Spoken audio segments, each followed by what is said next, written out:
경건한 예배를 위하여 핸드폰 전원을 끄거나 진동을 해주시기 바랍니다. 다 함께 일어나셔서 성령과 진리로 8월 성찬주일 예배를 하나님께 드리시겠습니다. 그러므로 사랑을 받는 자녀같이 너희는 하나님을 본받는 자가 되고 그리스도께서 너희를 사랑하신 것 같이 너희도 사랑 가운데서 행하라. 그는 우리를 위하여 자신을 버리사 향기로운 제물과 희생 제물로 하나님께 드리셨느니라. 아멘.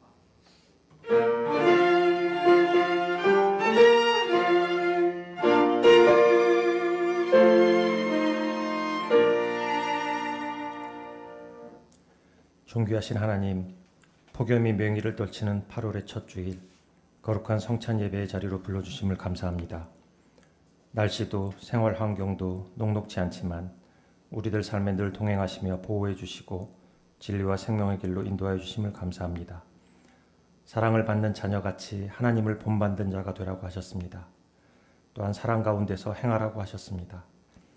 완전하지도 않고 완전할 수도 없는 나약하기 그지없는 저희들에게 하나님의 기대치가 너무 높은 게 아닌가 하는 생각도 들지만 아버지로서의 하나님의 마음으로 이해합니다. 아무리 힘든 상황이더라도 낙심하거나 포기하지 않으면 하나님이 도우셔서 하나님이 이루실 것을 믿기에 끝까지 주님을 붙들고 따라가 보겠습니다. 영혼을 거스리는 육체의 정욕이나 허영심을 제어하고 정직하고 겸손하게 사랑을 실천하기를 소망하오니 성령 하나님이 도와주시옵소서. 말씀을 더욱 사모하고 모든 일을 하나님께 온전히 의탁하며 기도에 더욱 힘쓰는 우리 우모름 공동체가 될 수 있도록 인도하여 주옵소서. 오늘도 정성껏 드리는 찬양을 기쁘게 받아주시고 하나님의 말씀에 우리의 영혼이 반응하는 귀한 시간이 되게 하옵소서.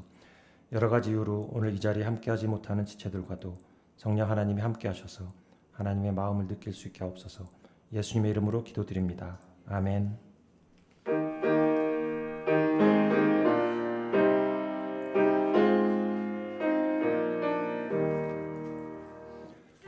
주님을 찬양하라 온 세상이여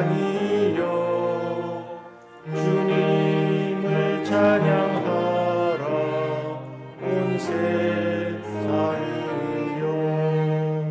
주님을 찬양하라 온 세상이여 주님을 찬양하라 온 세상이여 주님을 찬양하라 온 세상이여 주님을 찬양하라 온 세상이여.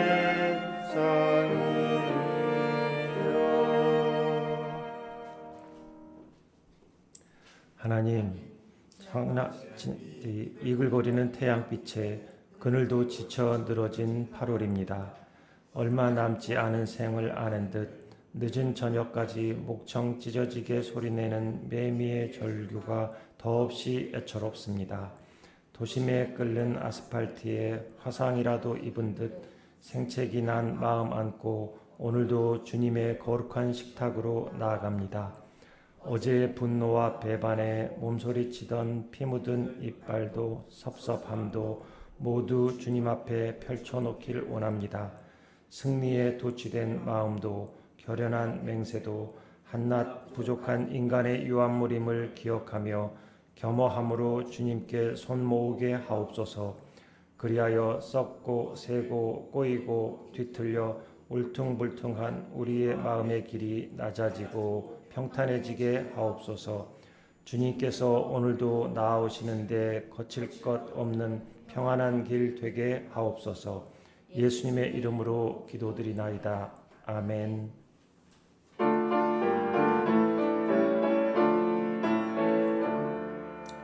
주의 손에 오늘도 내 영혼을 맡기나이다. 주의 손에 오늘도 내 영혼을 맡기나이다. 주의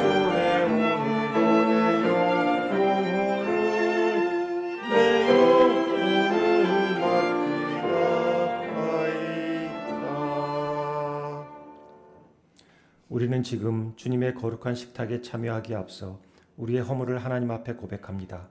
하나님과 이웃과 창조세계 앞에 자행한 우리의 허물과 죄악을 사하여 주옵소서. 애쓰고 수고했습니다. 나름 열심이었습니다. 그것을 헌신인 줄 알았습니다.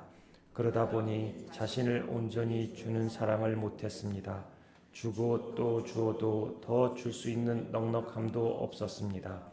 그저 몇 번을 주었는지 계산기를 두드리는 얄팍함을 세상의 지혜라고 여겼습니다. 그러다 보니 처마에 매달린 빗방울 마냥 또닥또닥 소리만 요란할 뿐이었습니다.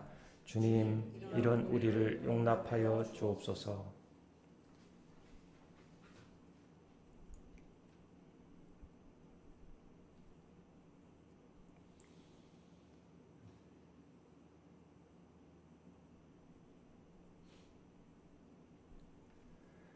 회개하여 돌이키는 자녀들의 죄와 허물을 사해 주시겠다는 하나님의 약속입니다. 너희가 마음의 뿌림을 받아 악한 양심으로부터 벗어나고 몸은 맑은 물로 씻음을 받았으니 참 마음과 온전한 믿음으로 하나님께 나아갈지어다. 여호와께서 그의 종들의 영혼을 속량하시나니 그에게 피하는 자는 다 벌을 받지 아니하리로다. 아멘.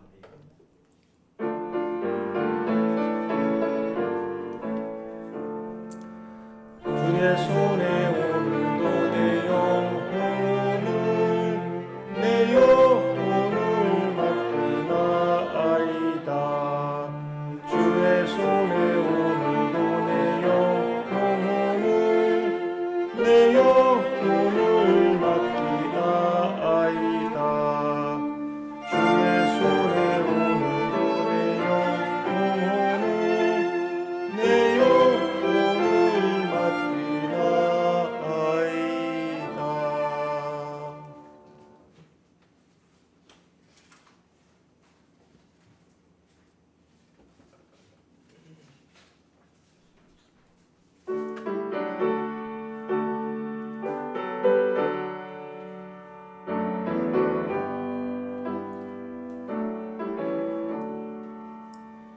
예수는 나의 구주 삼고 성령과 피로써 거듭나니 이 세상에서 내 영혼이 하늘의 영광 돌리도다.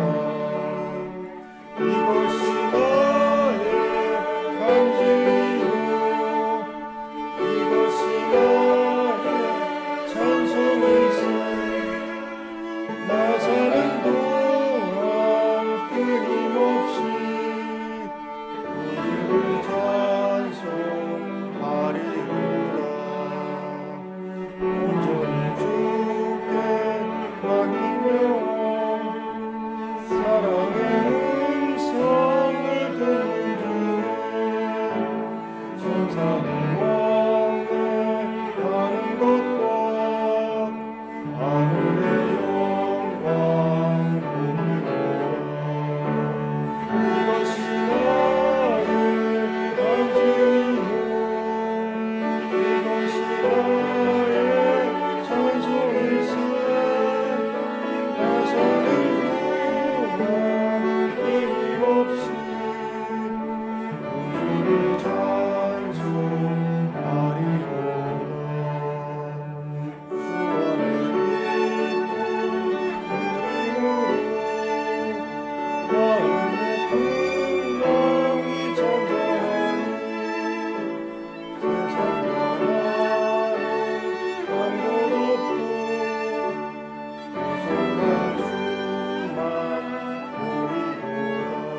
사랑과 은혜가 풍성하신 하나님 아버지, 무더운 8월의 폭염 가운데에서도 저희의 삶을 지켜주시고 보호해주시는 주님의 은혜에 감사와 영광을 드립니다. 저희가 지난 주간 세상 속에서 살면서 알게 모르게 범한 죄악된 일들을 주님의 전에 나와 예배에 앞서 주님 앞에 내려놓고 고백하오니 우리의 죄를 사하시고 우리의 삶을 주님 앞으로 인도하여 주셔서 이 성찬 예배에 참여하게 하시고 또 거룩한 주님과 한 몸이 되는 시간 되게 해 주시옵소서. 은혜로우신 주님, 하나님 아버지께서 주신 이 세상을 잘 지키지 못하고 환경 오염을 일으켜 이상 기온으로 무더운 날씨가 이어지고 있습니다. 이런 환경 속에서 연로하신 부모님들, 또 장로님, 권사님 이런 모두 무더위에 지치지 않게 하시고 건강을 지켜주시옵소서. 또 병마와 삶의 현장에서 고통받는 우리 주위의 이웃들에게도 하나님의 사랑을 실천하게 하시고 믿음으로 하나님의 임재를 경험하게 하여 주시옵소서. 하나님 아버지, 주님께서 이곳에 귀한 제단을 세우게 하셨습니다. 이 제단을 통하여 우리가 주님을 경외하고 이웃과 형제 자매들을 사랑하는 복음의 빛을 발하는 구원의 제단으로 세우시고 하나님의 영광이 이곳에서 선포되게 하여 주시옵소서.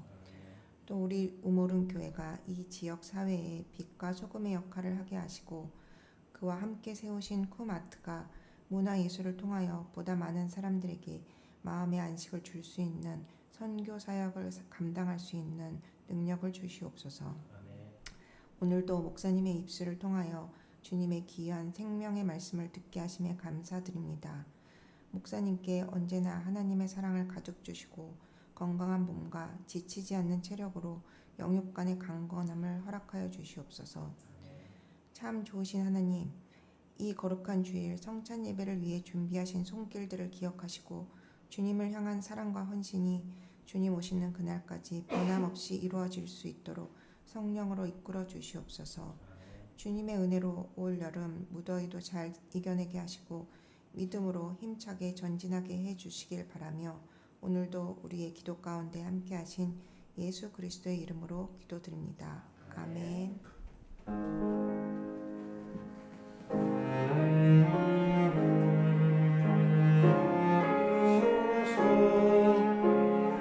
우리 마음 아시오니 우리 기도 들으소서. 주님의 평화를 내리소서.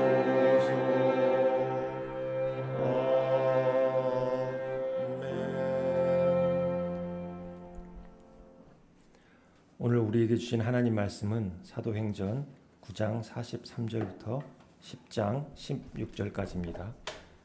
사도행전 9장 43절부터 10장 16절까지입니다. 제가 봉독하겠습니다. 베드로가 욥바에 여러 날 있어 시몬이라 하는 무두장의 집에서 머무니라. 가이사랴에 고넬료라 하는 사람이 있으니 이달리아 부데라 하는 군대의 백부장이라.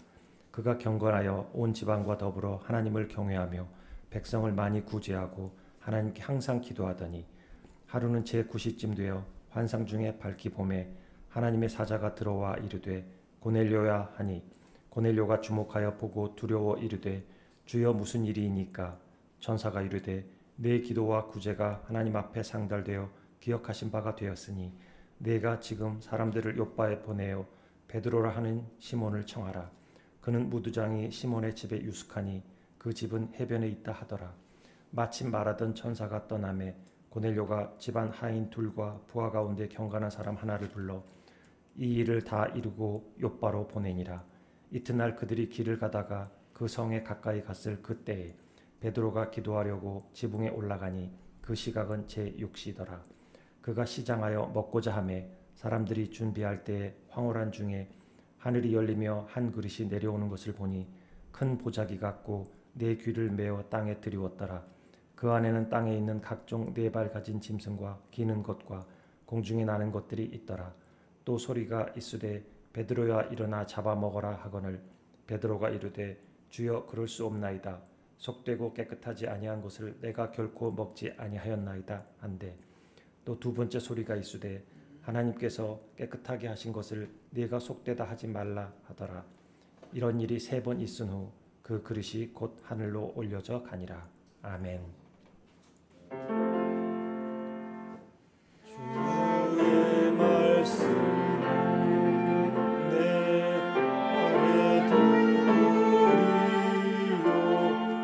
내 길에 빛이 됩니다.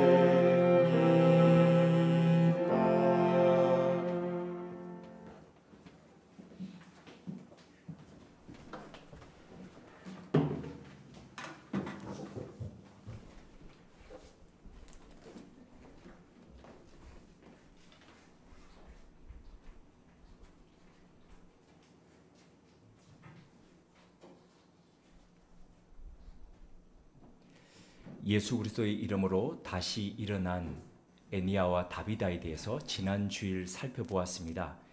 애니야는 중풍에서 다시 일어났고 다비다는 죽음 가운데서 다시 일어났습니다.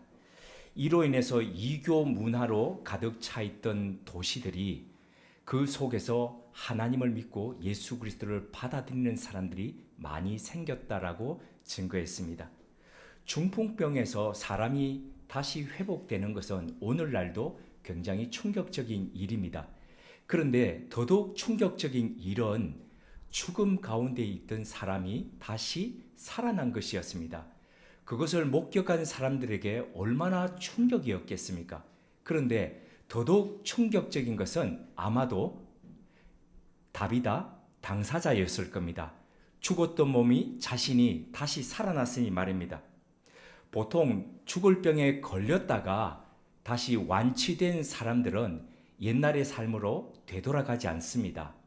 일례로 암에 걸렸다가 암이 나았던 사람들은 예전에 먹던 식습관부터 싹 다 바꿉니다. 그리고 생활습관 예전하고 완전히 다르게 삽니다. 왜 그러냐면 그 암이라는 질병이 본인에게 너무나도 충격적이었던 질병이기 때문입니다. 자, 그렇다면 다비다는 어떠했을까요? 죽기 전에 구제와 선행의 삶을 엄청 열심히 살았습니다. 그러다가 그렇게 열심히 선행을 하면서 구제하면서 살았는데 갑자기 죽음에 이르게 되었습니다. 그리고 다시 살았습니다. 어떤 삶을 살까요? 이렇게 생각할 수 있을까요? 야, 내가 열심히 그렇게 선하게 살아봤자 별 소용없네. 어차피 죽네. 그러니까 이제 앞으로는 나와 내 개인적인 것을 위해서 열심히 즐기면서 살아야지. 이렇게 생각했을까요? 아니면 그렇구나. 하나님께서 내가 살았던 그 삶을 주목하고 보셨구나. 그래서 나를 다시 죽음에서부터 건져 올리셨구나. 이렇게 생각하면서 더더욱 구제와 선행의 삶을 살아갔을까요? 아마도 후자이지 않겠습니까? 자, 그렇다면 주님의 이름으로 다비다를 살린 베드로는 그 이후에 어떠했을지 보면 다비다가 살아난 그 도시 욥바에서 며칠을 더 머물렀다라고 합니다. 자, 이럴 경우에 은인이죠. 다비다에게 은인입니다. 그러면 욥바에 머무는 동안 누구의 서포트를 받으면서 욥바에 있어야 할까요? 누굴까요? 당연히 다비다와 다비다 집안이죠. 사람 살려냈으니까 딴 데 가지 마시고 우리 집에서 우리와 함께 지내십시오 하면서 얼마나 극진한 대접을 하겠습니까? 그런데 오늘 사도행전 9장의 마지막 절인 43절은 담담하게 이렇게 진술하고 있습니다. 베드로가 욥바에 여러 날 있어 시몬이라 하는 무두장이의 집에서 머무니라. 아니, 다비다의 집이 아니라 지금 이전에 베드로의 이름과 동일한 시몬이라는 사람의 집에서 머물고 있습니다. 그런데 그 사람의 직업이 무두장이라고 이야기하고 있습니다. 무두장이는 예전에 우리나라 조선시대 때에 가죽 만드는 일을 하던 갑바치가 바로 무두장이 되겠습니다. 중세에는 네 가지의 다음과 같은 과정을 거쳐서 가죽 세공하는 일들을 했다고 합니다. 첫째, 도축 직후에 털 가죽을 벗겨서 안쪽에 소금이나 모래를 묻혀서 부패를 늦추고 가죽을 단단하게 만들었다고 합니다. 두 번째로 털 가죽을 물에 적셔서 피를 닦고 부드럽게 만들고, 그리고 가죽을 벗겨내면 안에 살점이 묻어 있죠. 그것이 그대로 있으면 부패하게 됩니다. 그래서 그 살점을 일일이 다 떼는 작업을 했다라고 합니다. 세 번째, 소변과 똥물에 담가 밟고 칠했다고 합니다. 소변은 묻어있는 털을 빠지게 했고, 그리고 똥물은 가죽을 발효시켜서 가죽 자체를 부드럽게 만들었다고 합니다. 네 번째, 활엽소인 참나무와 밤나무의 껍질을 벗겨서 잘게 썰어가지고 그것을 불을 태워서 끓여가지고 거기에서 나오는 탄닌 성분이 가득한 물에다가 가죽을 몇 날 며칠씩 넣어서 농도를 높여서 가죽을 다시 부드럽게 만들었다고 합니다. 자, 이런 과정을 거쳐서 가죽 만드는 작업을 하다 보니까 무두장이의 집 주변에 늘 소변과 똥냄새와 탄닌 등으로 가득 차 있었다고 합니다.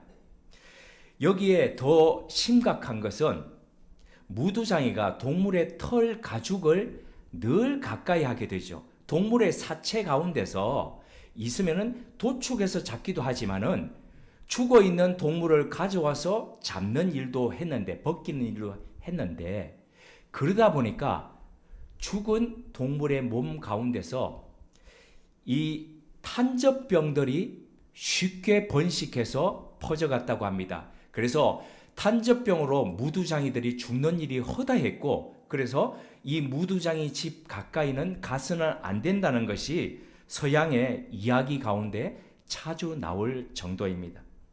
본문 속 무두장이, 그러니까 베드로가 머물렀던 무두장이 집이 나중에 욥바에서 어디에 있었다라고 부가 설명이 붙여져 있습니까? 바닷가에 있었더라. 왜 그럴까요? 사람들이 살아가는 마을에서 떨어져서 그렇게 있었다, 요 이야기입니다. 자, 이토록 무두장이와 같이 산다는 것은 쉽지 않은 일이었는데, 베드로는 일부러 무두장이의 집에 지금 찾아가서 그것도 여러 날을 유숙했습니다. 이게 뭘 의미할까요? 초기 교회가 신분, 직업에 대한 그릇된 사회적 인식을 넘어서서 그것을 타파하면서 모든 사람들을 형제와 자매로 교회 안에서 받아들였다는 것을 의미합니다.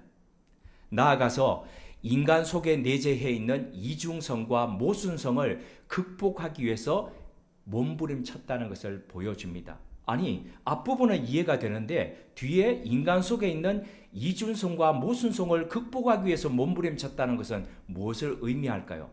예를 들어서 이렇습니다. 사람들은 가죽 제품 좋아합니다.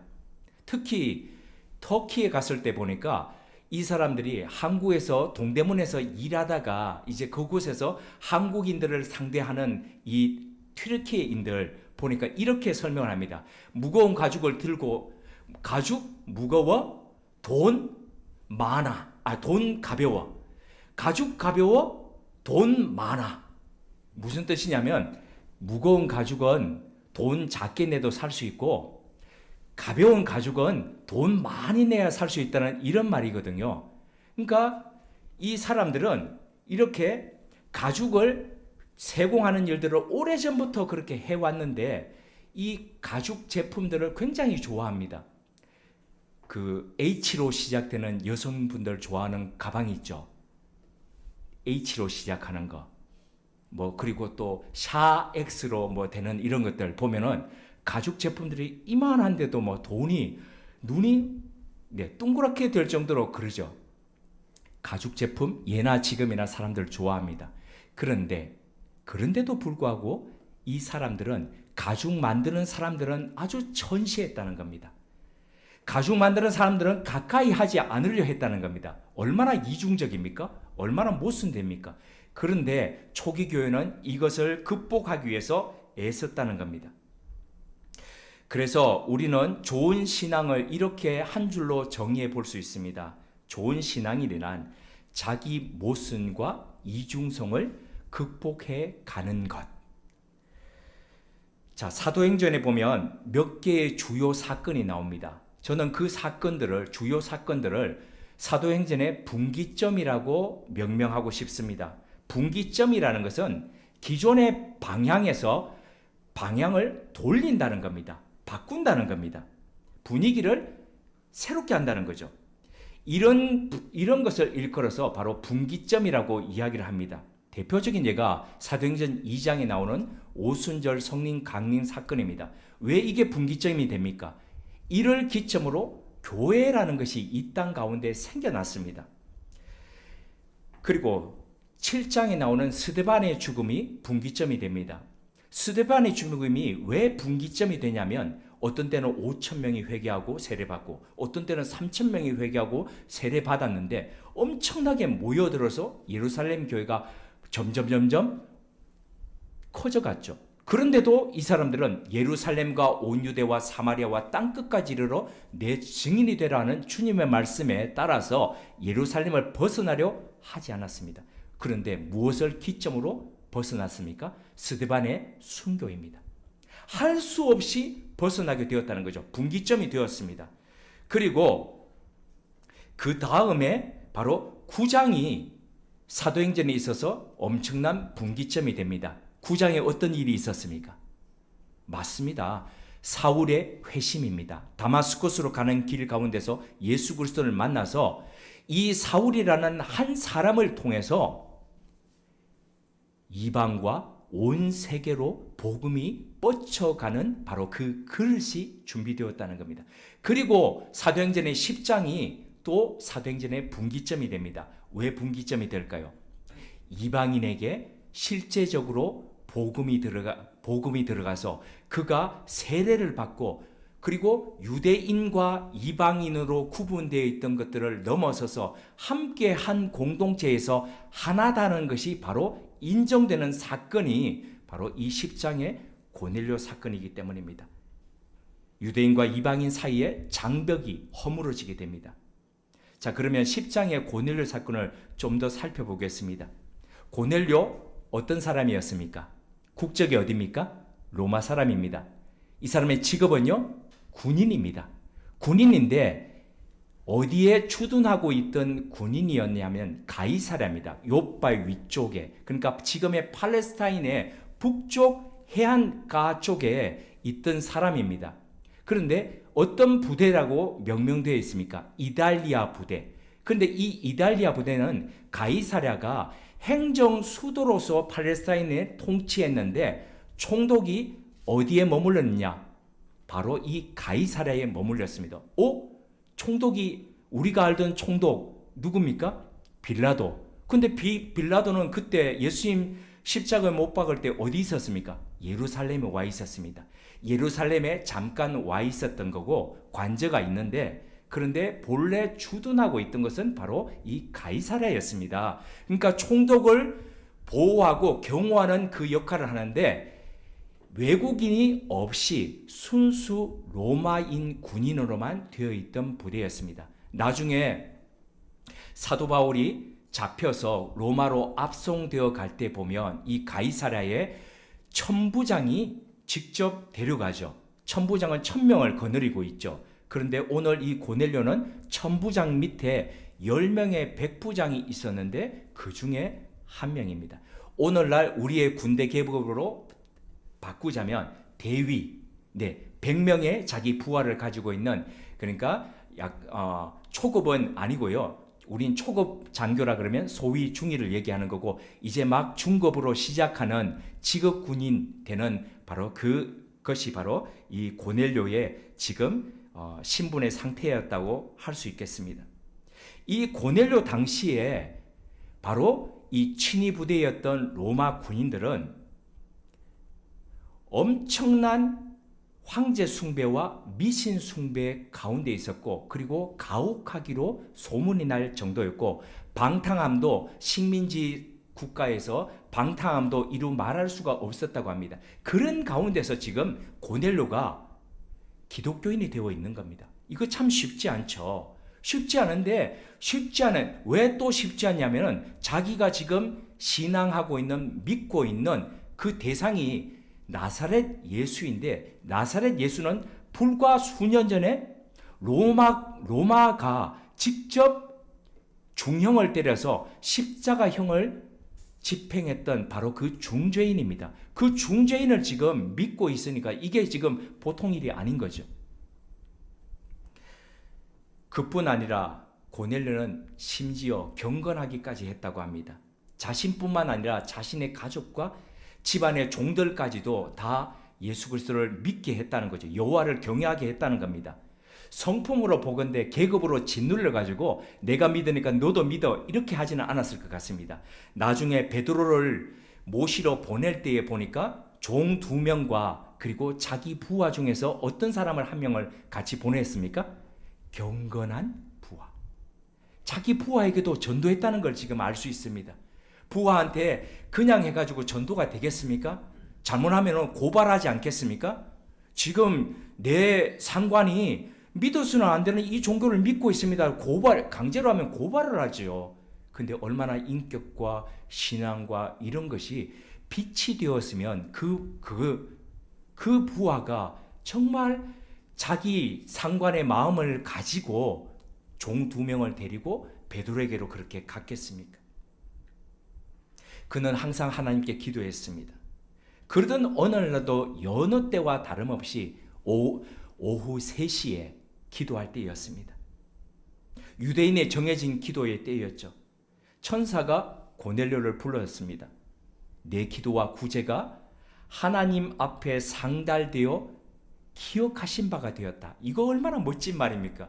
우리 어떤 때는 기도가 우리가 막 새벽부터 밤늦게까지 기도하는데 기도가 그냥 떨어지는 듯한 느낌 가질 때 있지 않습니까? 막 목소리를 다해서 가슴을 치면서 하는데 떨어지는 듯한 느낌을 가질 때가 있는데 그런데 지금 천사가 이렇게 이야기하는 겁니다. 너의 구제와 너의 기도가 쭉 올라가서 하나님께서 기억하신 바가 되었다. 날마다 우리가 드리는 기도와 그리고 우리가 남 모르게 베푸는 우리의 선행이 하나님 앞에 기억되신 바가 될 수 있었으면 얼마나 행복하겠습니까? 천사는 사람들을 보내어 욥바의 베드로라 하는 시몬을 찾아 불러오라라고 지금 그렇게 이야기합니다. 천사가 떠나자마자 고넬료는 명령에 죽고 명령에 사는 군인답게 즉시 순종합니다. 어떻게 즉시 순종했는지 알 수 있습니까? 다음 날 보시면요. 뒤에 쭉 읽으면 고넬료의 부하들이 정오에 베드로가 기도할 때에 찾아옵니다. 그런데 욥바하고 지금 가이사랴하고 몇 킬로 떨어졌냐면 50킬로 떨어졌습니다. 50킬로면 사람이 걸을 때에 1시간에 4킬로를 걷는다라고 볼 때에 얼마가 소요될까요? 12시간 30분이 소요됩니다. 그러니까 지금 오후 3시에 기도할 때에 이 명령을 들어가지고 사람들을 보내어서 그 사람들이 가다가 중간에서 쉬었겠죠? 밤늦게 쉬다가 그리고 다시 아침에 일어나서 다시 갔겠죠? 그래서 12시에 베드로가 지금 기도하는 그 기도의 장소에 도달할 수 있었다는 거죠. 고넬료는 이런 사람이었다는 겁니다. 고넬료가 기도하면서 환상을 보았던 그 다음 날 베드로 또한 기도하면서 기이한 환상을 봤습니다.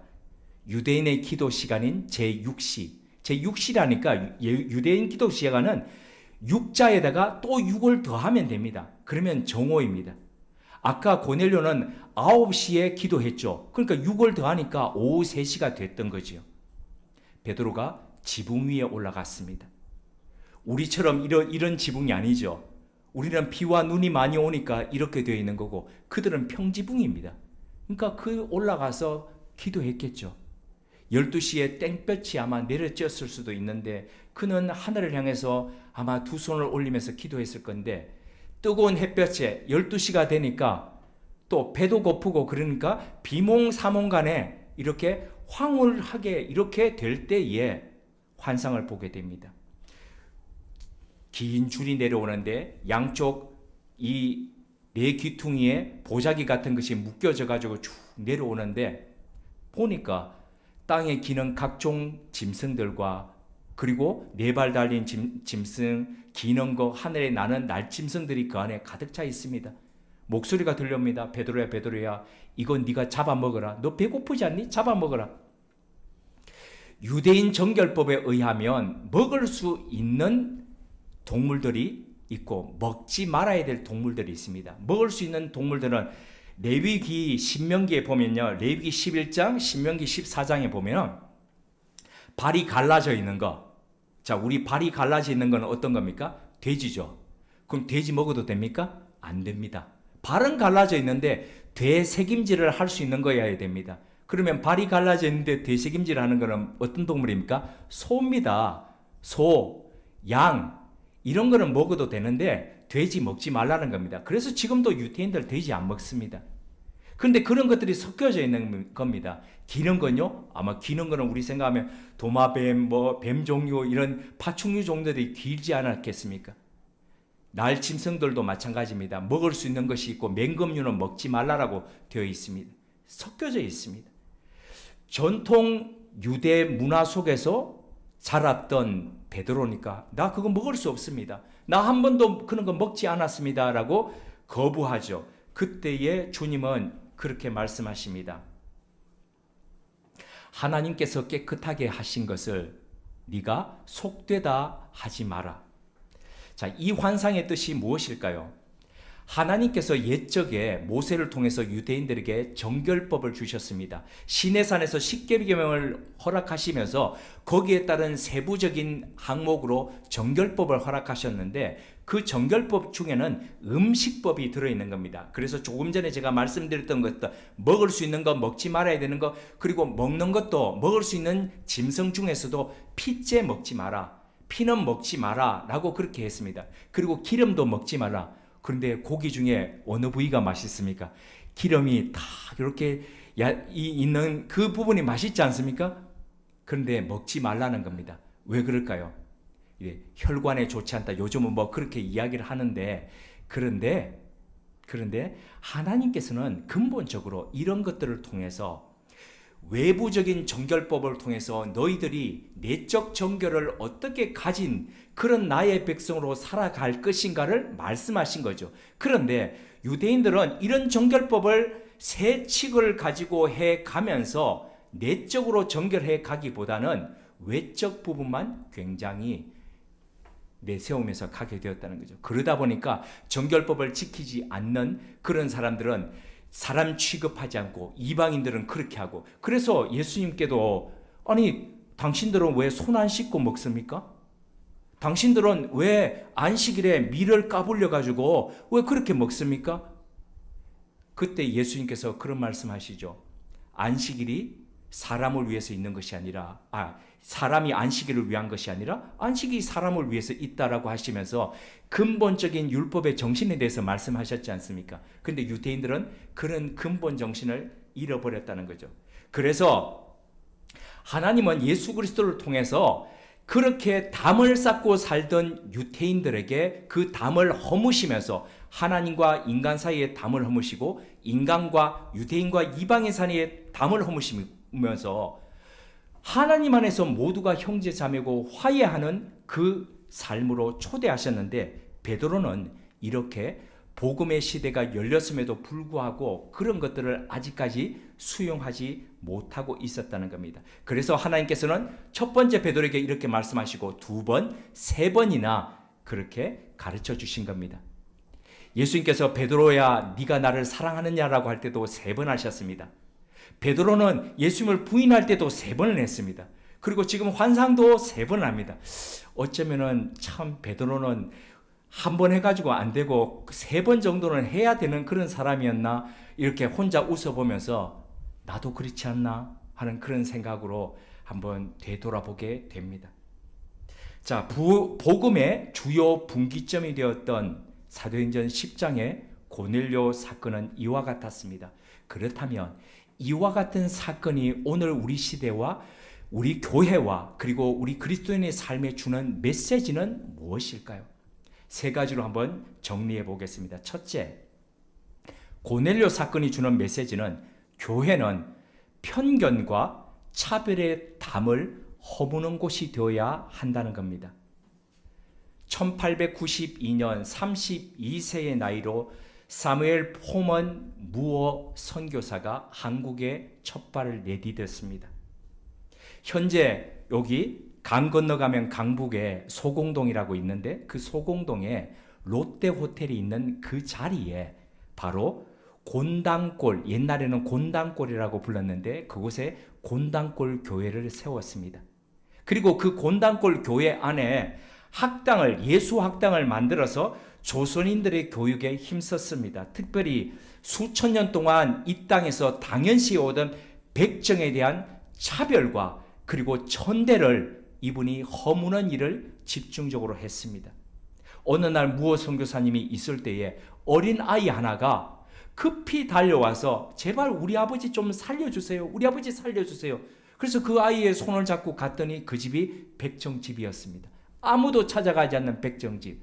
그래서 아버지 살려달라는 그 아이의 부탁을 거절할 수 없어서 무어 선교사는 당시 고종 황제의 주치의였던 에비슨 선교사, 이 에비슨 선교사는 오늘날 세브란스의 전신이었던 제중원을 만들었던 선교사였습니다. 그 에비슨 선교사와 몇 번을 그 집에 왕진을 가서 그 사람을 낫게 했습니다. 그때 그 사람이 앓았던 병이 바로 장티푸스였습니다. 이 장티푸스가 낫자 백정이 감사해서 교회에 나오기 시작했습니다.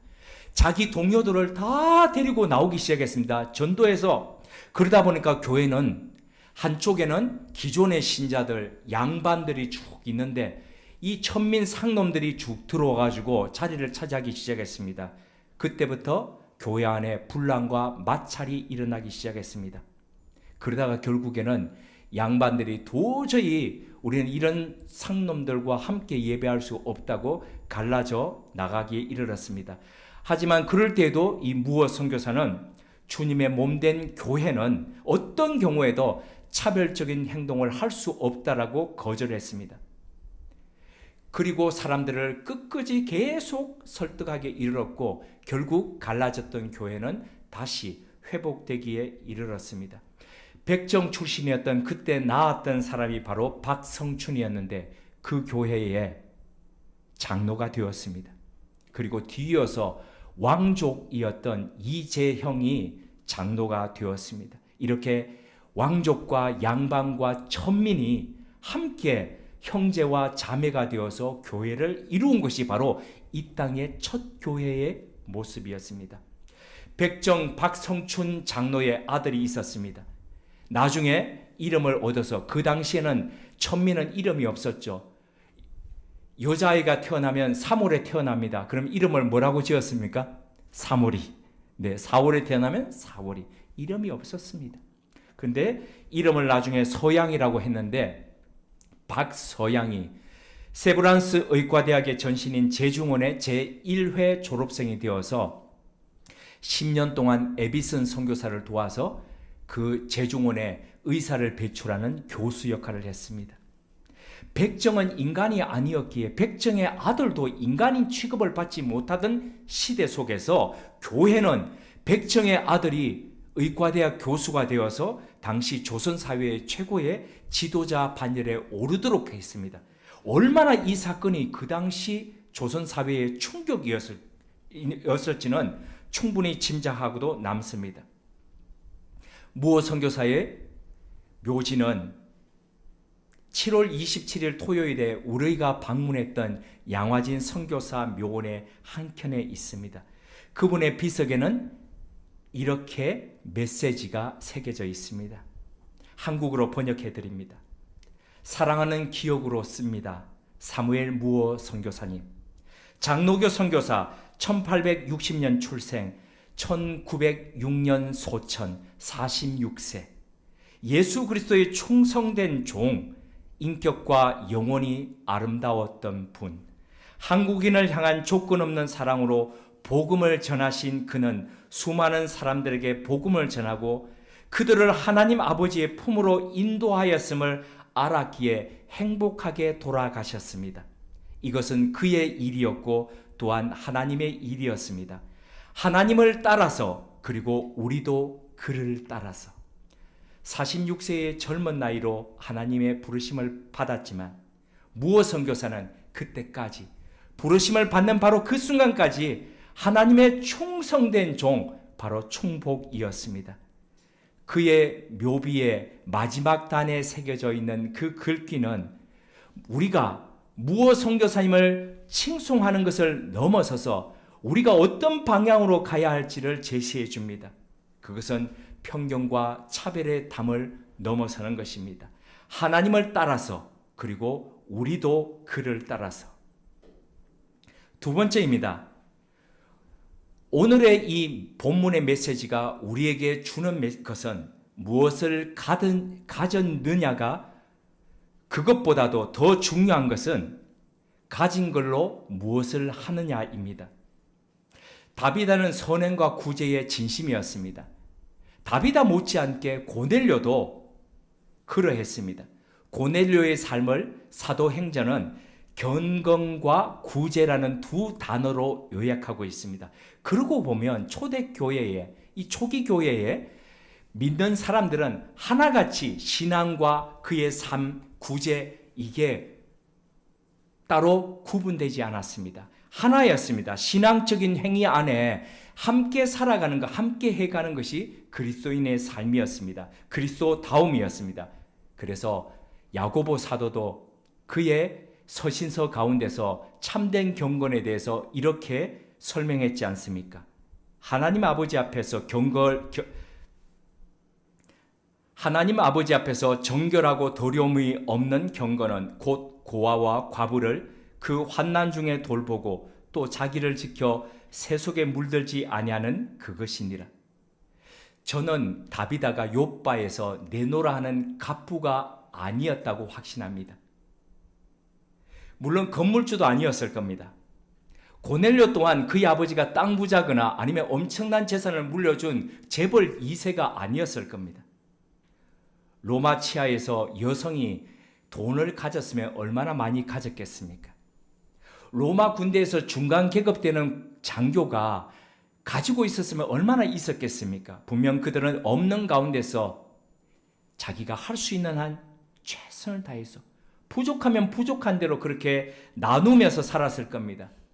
오병이어 기적의 발단만 봐도 알지 않습니까?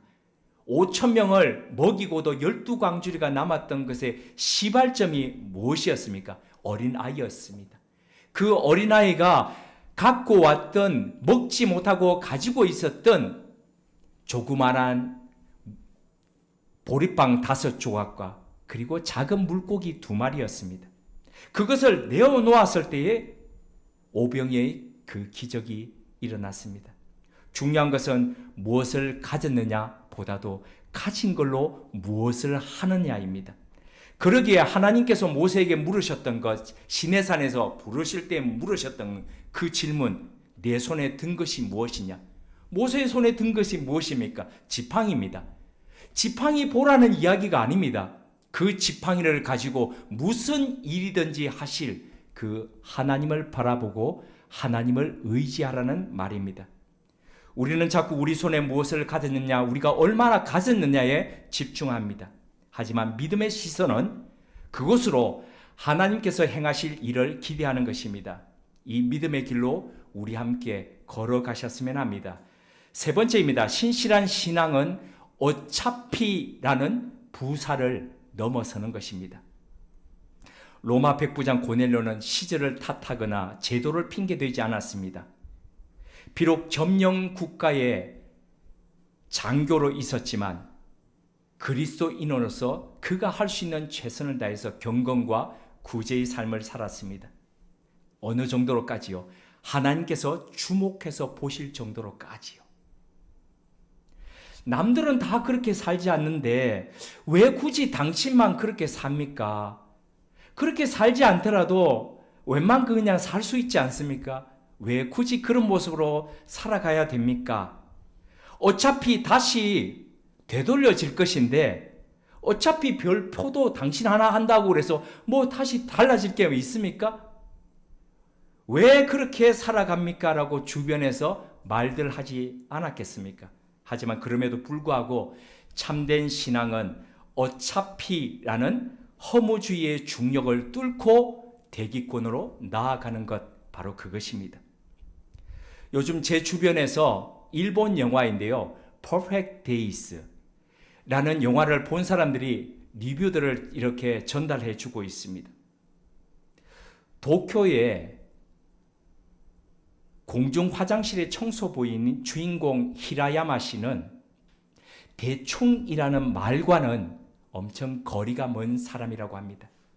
우리 일본 사람들 보면 왜 그 아주 집요하게 하는 사람들 있죠. 그거 생각하시면 됩니다. 그럼 매일 화장실 변기를 자기 집 가구 닦듯이 그렇게 청소합니다. 제가 이 말 보면서, 이 말을 쓰면서 좀 뭐랄까, 이게 있었습니다. 나 내 책상 매일 닦지 않는데, 이런 생각 있지 않습니까? 근데 그 사람은 매일같이 닦듯이 자기 집에 가구를 닦듯이 화장실 변기를 그렇게 닦습니다. 때가 끼지 않았는지 반사경으로 살펴보고 청소 도구를 직접 만들어서 사용하고 비데 물줄기를 손가락으로 적당한지를 적셔보면서 그렇게 합니다. 이것이 이해되지 않는 젊은 여성 동료는 그를 향해서 이렇게 차가운 질문을 던집니다. 어차피 다시 더러워질 건데 왜 그렇게까지 합니까? 대체 히라야마는 왜 그렇게 사는 것일까요? 그는 어차피라는 이 세 글자의 허무주의에 물들지 않은 사람이기 때문입니다. 허무주의에 물들지 않았기에 매일 아침 같은 시간에 일어나서 같은 시간에, 그리고 저녁에 잠들 때까지 스탠드 불빛에서 책을 읽다가 잠자리에 들기까지 모든 순간순간 그는 정성을 다합니다. 먹고 마시는 일까지 자신의 일상의 정성이다 보니까 남의 일상 가운데 하나인 그 화장실까지도 그런 정성을 다해서 가꾸었던 겁니다. 어차피 더러워진다고요? 다는컨대 그의 삶에 어차피라는 허무주의는 설 자리가 없어 보입니다. 어차피라는 이 세 글자의 허무주의에 빠지면 모든 인생사가 속수무책이 됩니다. 비록 좀 있다가 금방 더러워진다 하더라도 한순간의 깨끗함이 얼마나 귀중하고 한순간의 일렁임이 얼마나 대단한지를 우리는 잊지 말아야 합니다. 그래야 삶의 완성도가 점점 나아갑니다. 구두를 닦을 때도 아니 어차피 더러워질 건데, 아니요, 그렇더라도 닦는 거죠. 완성도를 결정하는 것은 주어진 삶이 아니라 삶을 살아가는 자세이죠. 때가 끼면 다시 닦아내고, 그래서 그러면서 다시 더러워지더라도 그 빈 공간을 의미로 채워가는 겁니다. 포기하고 꺾이지 않는 한 우리는 예전의 우리로 결코 되돌아가지 않을 것입니다. 그렇게 하루 또 하루 우리의 해상도를 높여갈 때 그 자체가 모여져서 Perfect Days, 완벽한 나날이 우리 앞에 서게 될 것입니다. 비록 요즘의 교회가 어떻고 목사가 어떻고 정치가 어떻고 하더라도 우리는 우리에게 주어진 길을 충실하게 걸어가면 됩니다. 더러워지면 또 닦고, 어지러워지면 또 정리하면서 가면 됩니다. 넘어지면 또 일어나서 툭툭 털고 가고, 그리고 넘어지려면 또 십자가를 붙들고 주님 의지하면서 걸어가면 됩니다. 이것이 바로 Perfect Days, 그리스도 안에서 승리하는 삶의 비결입니다. 함께 기도드리겠습니다. 하나님, 편견과 차별의 높은 벽을 세우는 삶이 아니라 담을 허무는 화평의 도구로 살기를 원합니다. 무엇을 가졌느냐 보다도 갖고 있는 것을 어떻게 사용하는지를 주님께서 보심을 기억하며 살길 원합니다. 그리하여 하나님의 능력이 우리 손안에 든 것으로 일어나는 것을 목도하는 증인들 되게 하옵소서. 세상이 조금 나아지는 듯 하다가 되돌아가기 일쑤입니다. 이렇게 한들, 애써 산들 그게 다 무슨 소용인가라는 무력감에 빠지게 만듭니다. 그냥 받아들이며 대충 살아가는 게 맞는가? 그게 아닐까라는 생각마저 들게 합니다. 하지만 그럴지라도 어차피라는 허무주의에 잠식되지 않도록 우리를 깨워 주옵소서. 때가 타면 다시 닦아내면 되고 빈 구석이 있으면 의미로 채우게 하옵소서. 포기하고 걷기지 않는 그 마음으로 예전의 우리로 되돌아가지 않게 하옵소서. 그렇게 하루하루의 해상도를 높여감으로 우리 인생이 하나님 앞에서 perfect days, 완벽한 나날 되게 하옵소서. 예수님의 이름으로 기도드립니다. 아멘.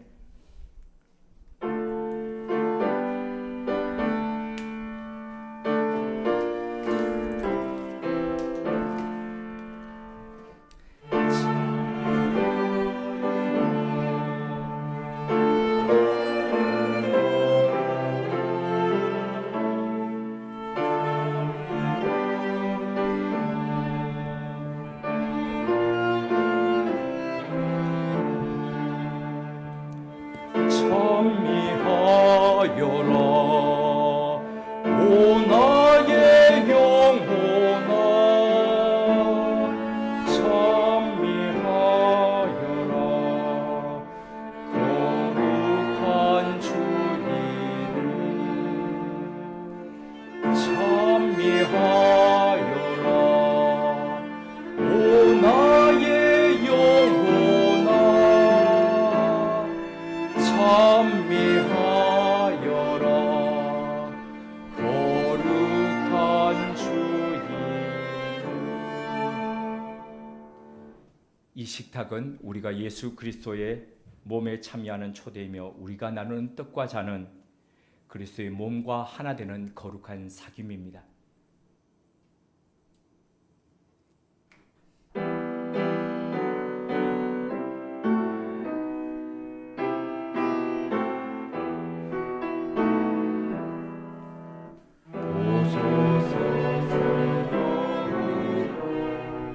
사랑의 길로 인도하소서.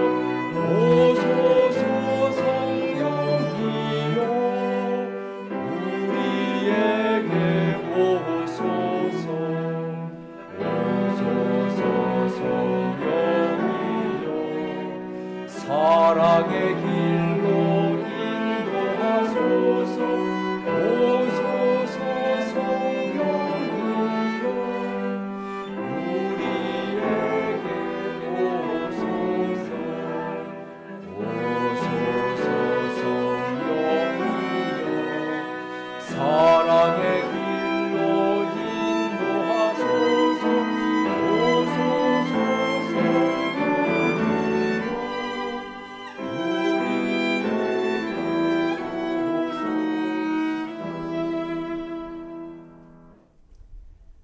주님께서 잡히시던 날 밤에 제자들과 함께 최후의 만찬을 가지셨습니다.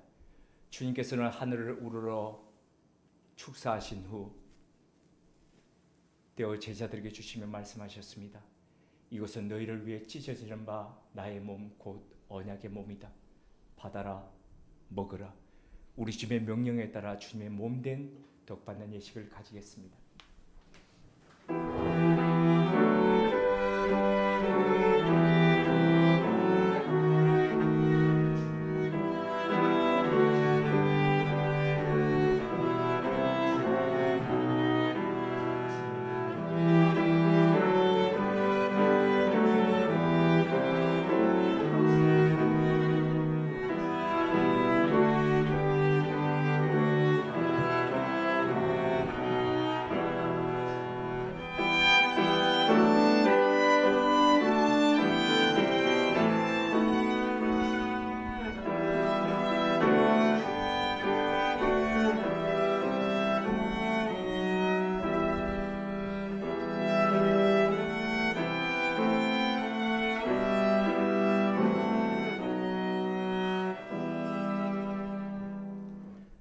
주님, 사람들은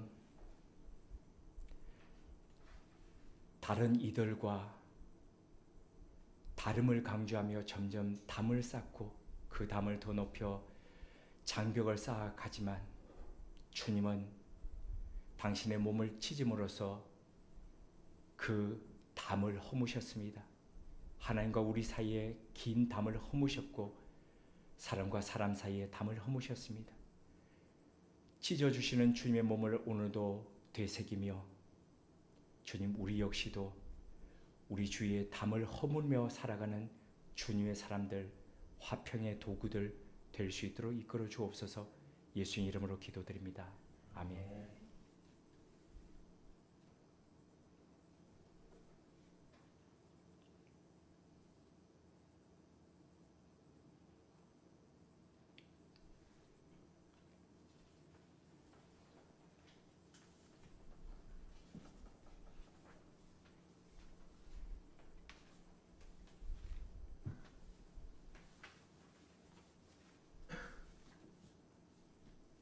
주님께서는 또한 잔을 들어 하늘을 우러러 축사하신 후 네어 제자들에게 주시며 말씀하셨습니다. 이것은 너희를 위해 흘리는 바 나의 피, 곧 언약의 피다. 받아라, 마셔라. 우리 주님의 명령에 따라 주님의 피된 잔 받는 예식을 가지겠습니다.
어차피라는 허무주의가 팽배해 있는 이 세상 가운데 어차피 또 죄 지을 사람들, 어차피 또 자기 갈 길로 갈 사람들임에도 불구하고 주님은 그런 사람들 위해 피 흘려 주셨습니다. 주님의 피로 씻기고 70번씩 7번이라도 용서하시며 또 일으키시며 또 사랑하며 또 품어주셨습니다. 그런 주님 안에서 우리도 새롭게 일어설 수 있도록 이끌어 주옵소서. 그리하여 우리도 어차피가 팽배한 이 세상 속에서 주님의 피로 물들이며 복음으로 꽃 피우는 주님의 사람들 되게 하옵소서. 예수님 이름으로 기도드립니다. 아멘.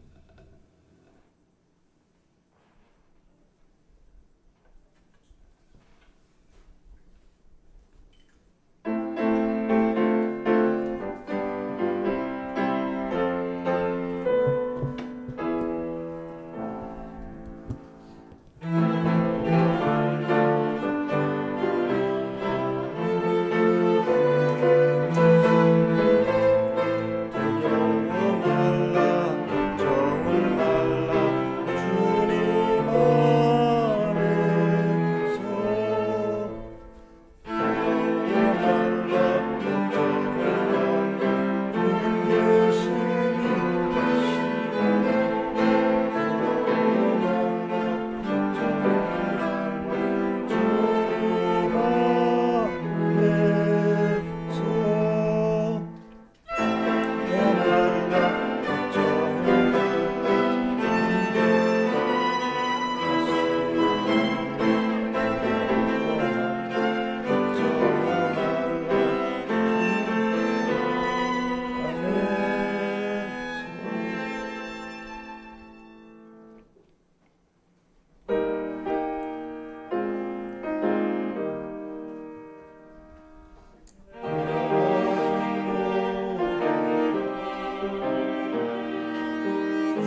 저희들은 어리석어서 하나님 뜻을 제대로 알기가 어렵습니다.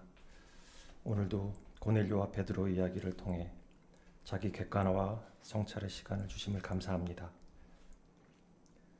우리 우물음 교회도 초기 교회 같이 편견과 차별의 담을 허무는 곳이 되기를 소망합니다. 믿음의 시선으로 하나님이 하실 일을 기대하며 무엇을 가졌는 자보다 우리가 가진 곳으로 어떻게 더 경건하고 구제의 삶을 살 수 있을지 더 고민하고 더 노력하기를 소망합니다. 날마다 하나님 말씀과 깊은 기도의 세계 속에서 우리의 영혼이 더욱 깨끗해지고 거룩해지심을 체험하며 그리스도 안에서 승리하는 삶이 되기를 소망하오니 성령 하나님이 더욱 붙들어 주시옵소서. 늘 동행하시며 지켜주시는 하나님의 은혜를 기억하고 하나님이 주신 것 기억하고 감사하며 하나님이 주신 것의 일부를 하나님께 내어놓습니다. 드리는 마음과 정성을 기억하여 주시고 예배와 교제, 선교, 구제 등 하나님이 기뻐하실 일에 더욱 귀하게 쓰임받는 허물 되게 하옵소서. 예수님의 이름으로 봉헌 기도드립니다. 아멘.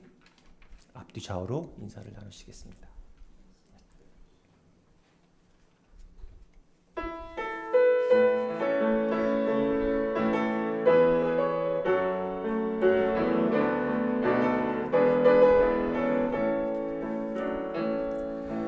내겐 소원이 하나였네.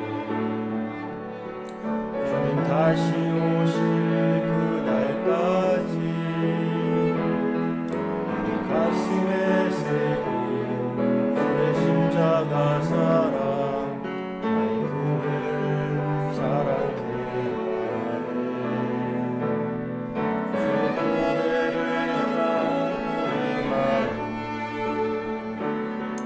희생과 포기, 가난과 고난, 오히려 죽음조차 막을 수 없네. 우리 교회는 이 땅의 희망. 교회를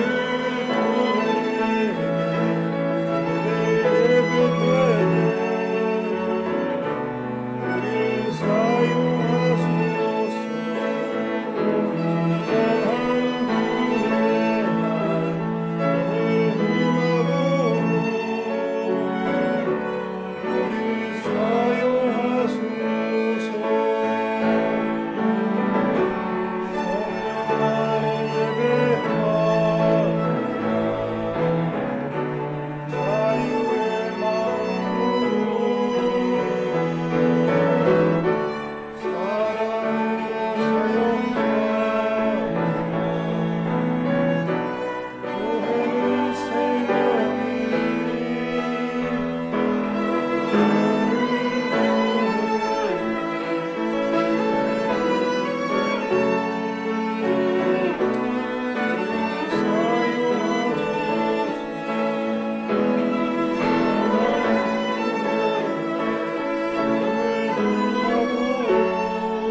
우리 주 예수 그리스도의 은혜와 하나님 우리 아버지의 지극하신 사랑하심과 성령님의 감화하시고 교통케 하신 역사가 하나님이 우리 손 안에 있는 것으로 하실 일을 기대하며 우리 주변의 편견과 차별의 벽들을 허물 뿐 아니라 허무주의가 팽배한 이 땅 가운데 그리스도로 소망을 심어가기로 다짐하고 결단하는 주님의 사람들과 우물은 교회 위에 지금부터 영원토록 함께 하시기를 축원하옵나이다. 아멘.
네, 저 뒤에 지금 우리 김윤빈 예비역 병장이 제대해서 왔습니다. 네.